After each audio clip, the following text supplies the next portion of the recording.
Hi everyone, I am just bringing you a summary of the imminent Neptune retrograde, and I have recorded an extended version. If you want to check out and go a bit deeper, then you'll find a link in the description box below. Check that out if you're interested. But essentially, I'm just going to bring you a bit of an overview here to explain what you can expect for this retrograde period. It's going to be a period of just over 5 months. And during this time, Neptune will retrograde back into Pisces. Okay, so he's going to move over that cusp point, highlighting endings and beginnings, and Saturn will be doing the same as well. So we've still got these lessons coming up. And of course, Neptune is going to be lifting the veil on more things. He's going to be revealing what's hidden. He's going to be showing us what we need to see, what we might have suppressed, or that which might have just been hidden from us. So we've got to look at all these aspects here as part of this introspection. Retrogrades are there to help us because it allows us that opportunity to introspect. But certainly here, there is something about major cycle closeouts, particularly because Neptune is going to be moving back into Pisces, which when we look at the astrological year, Pisces is the final sign before it then starts off again in Aries. So it's a major cycle change. And having that time in Aries, then moving back and then moving back again, it's really heightening endings, beginnings, endings, beginnings. And that's for a reason, because it's a bit of a theme of this year. We've got to close out certain cycles to move forward into this new reality. And sometimes in order to do that, we have to have things revealed to us. So Neptune is going to lift the veil on such things. So I'm going to just pull up the chart, give you some insights. Okay. But as I say, there is a more in-depth version and you can get that via the link below. Okay. So let's pull up the initial chart that I've just shared on my YouTube channel. Again, link below. So the retrograde will actually start on the 4th of July for most people in the world, but for Australia, it will be the 5th of July. Okay, so apply your time zones. But for us in the UK, 22:34 British summer time, and that's just after 10:30 at night. So that is when Neptune will station retrograde, and he will station retrograde in the sign of Aries. So here he is there. Okay, and ignore the houses here. This is just a chart to show the astrological event. Okay, there's no context to the houses in this particular chart. Okay, if we look at this against your chart, that will be different. It will give us more insight. So just ignore the house numbers for now. Okay, so Neptune is there, and as you can see, Saturn is close by. And we've got various things going on. We have got some challenging energy, but we've also got harmonious energy, and we've got a grand trine in the middle. So to kind of set the theme for the beginning of this retrograde, we've got some challenging energy here with Jupiter. We've got harmonious energy with Uranus and Pluto with the sextiles. And by the way, both those planets are in trine. So there's absolutely this supporting energy around transformation and change. And this is from the lessons that Saturn is going to teach us and what is going to be revealed underneath the veil, behind the veil, that Neptune is going to reveal. But the challenge comes from the growth that we want to experience. And if we feel that we can open up to these things because we have to see these things that are being shown to us, and that can feel uncomfortable. And the Sesky square is actually going up to Juno and Poseidon. So yeah, things that are kind of being brought up to the surface. Are we committed, Juno energy, to going deep and understanding what those are and why they're coming up for us to see? Well, ultimately, it's to close out cycles. It's to facilitate that. So it's essential to kind of like have that in mind, but also in our soul.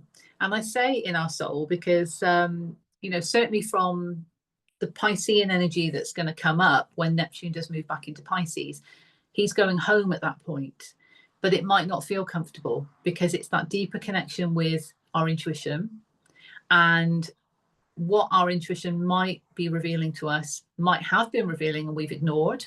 It could be suppressed things, okay, suppressed aspects, and that could be for a number of reasons. So there needs to be that kind of commitment to the soul. And this is what is showing up with this grand trine, because we've got Juno and Poseidon, but Juno predominantly with the commitment aspect to the soul with the sun in terms of the path forward, North Node Pisces. So that's that ethereal path forward, the connection to our divinity, if you like, and our soul's truth. And absolutely what that is showing us and how we can strengthen that through what is being seen.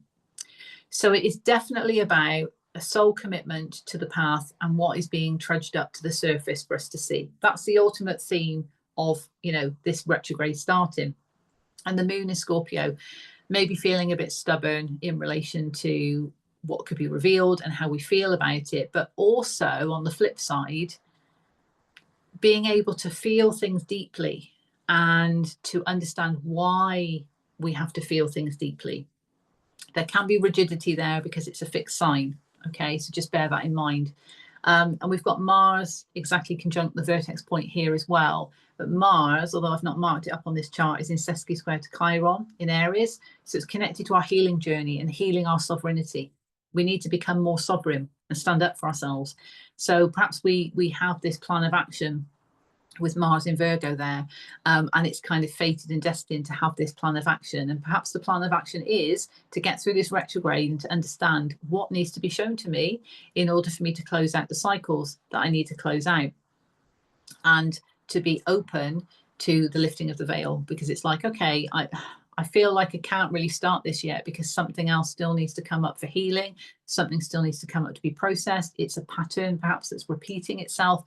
I need to see what it is. So it's embracing the energy of what's being shown and understanding that the feelings might have to go deep, and there needs to be this acceptance of that in order to feel these things, to then be able to release what's needed to be released. Okay. That's the first chart, and I shared this obviously on the extended version as well. But the second one just really shows the moment where Neptune retrogrades back into Pisces, 22nd of October, 10:51 for us in the UK. And Saturn is still close by, and Saturn is also in Pisces at this point and is also retrograde. So it's like double retrograde here with these two. It's like lesson, veil lifting, lesson, veil lifting, working together in order to show and reveal certain things. Okay, there is a yod, a finger of God, that's pointing towards the sun in Libra, which is also at the final anaretic degree of Libra. So that is also reminding us of closing out cycles, because it's the final degree before moving into another sign. So this to me feels like soul renewal, and it's to do with the balance and the reciprocity that we want to experience. So it's essential that that's our focus, because that's where the yod is pointing to. But of course, Neptune and Saturn are there underpinning it because we're having things revealed. And then Uranus, who, by the way, will be in Gemini at this point, and who will also be retrograde, is also saying change is needed here. And perhaps you've got to look at things from a different perspective, but it's also about expression and communication, and perhaps needing to then speak up to restore that balance. It's driven from the soul renewal perspective. Okay, and that in itself is like a renewal of cycles, closing out of cycles. The sextiles are still there with Uranus and Pluto, and the trine. So it's still very much about transformation and change. And there is a grand trine, which has Jupiter in the mix, as well as Neptune and Saturn, and also Mars, Mercury, and Lilith. So, you know, we can be open to what the shadow aspects are that's coming up, how our expression needs to perhaps go to a deep place, or even just a raw, authentic place, and the action that we need to take. And of course, you know, because things are being revealed to us. So it's definitely that which is, although that's the mutable energy, but because of those two planets working together during this retrograde, and we are trying to connect back into our soul's truth, that is allowing us to then, you know, that need to be open to opening up our expression, to understanding what we might have been hiding from ourselves, okay, in order to take the necessary action, and how we can work with that. Okay. Now, the other charts I shared, which I'll just give you an insight here, is the chart when Neptune stations direct in Pisces. Okay, there is a yod that's going on here, pointing towards the moon, Pluto at the base, and also Ceres in Aries. So it's about planting the seeds based on what we want, and really kind of like from that sovereign place based on what we've understood from the retrogrades, because both Neptune and Saturn will be direct at that point. Pluto will also be direct. But, you know, needing to feel in control of our reality because of what's been revealed. So we have to get our emotional home in check. That's the focus. But also the soul has been understanding and discovering things with the sun in Sag. It is a quest. It is a journey. Okay. And we need to understand from the retrograde what it is we've learned, because that's going to enable us to close out what we need to close out. Because as I say, the theme is endings and beginnings. So it's closing out cycles that we need to. Okay. And then the final chart I shared is this one, which is when Neptune ingresses back into Aries, 26th of Jan 2026 at 17:35 for us in the UK. So apply your own time zones. But there is some challenging energy here because I feel this brings another mass awakening. Saturn is still close by, but it's about waking people up. It's about, you know, he's basically been in Pisces, he's gone back over old ground, and he's now going to say, here's all this Piscean wisdom, whoosh, here you go, see it. And then you can't unsee it. So this is about a mass awakening again. And it's very much connected to humanity because of all of this Aquarian energy. This is what I feel intuitively. Okay. And I've talked about this in the extended version of this. And, you know, there is a challenge here with, again, what's being trudged up, what might be being shown for that reason. The past Fortuna is there with a semi-square, and then we've got a square going to Lilith. So absolutely shadow aspects coming up. It's like a whammy. Neptune's got this suitcase of all the stuff that's been hidden from Pisces energy, from his time in Pisces, should I say, from the Piscean energy, from Pisces energy, from his time in Pisces, if I can get the words out, you know what I'm trying to say. From his time in Pisces, he has got all this knowledge and wisdom that has been hidden. It's been under the surface. It's been behind the veil. It's all in a suitcase. He's going to come into Aries and go, I'm back. Whoosh, here you go. Okay. So it's going to challenge what's coming up. It's going to bring up like old fears, anxieties, and shadow aspects that we need to look at. But that's for a reason, because we need to heal them, you know, process them, heal them, release them, and move on. So it's all for our highest good, because it's about closing out cycles.